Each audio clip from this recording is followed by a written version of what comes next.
Всем привет, ребята! И теперь озвучка будет такая.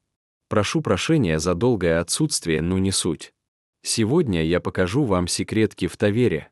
Это не все секретки, это только малая часть секреток. А еще хочу сказать, что видео снималось несколько месяцев. Из-за этого будут еще старые лица. Ну что ж, не буду затягивать. Время, давайте приступим.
Ну что ж, это были все секретки, которые я нашел. Если будет вторая часть, то она будет не скоро. Ну давайте прощаться все. Спасибо за просмотр, с вами был Милси, всем хорошего дня или вечера и всем пока.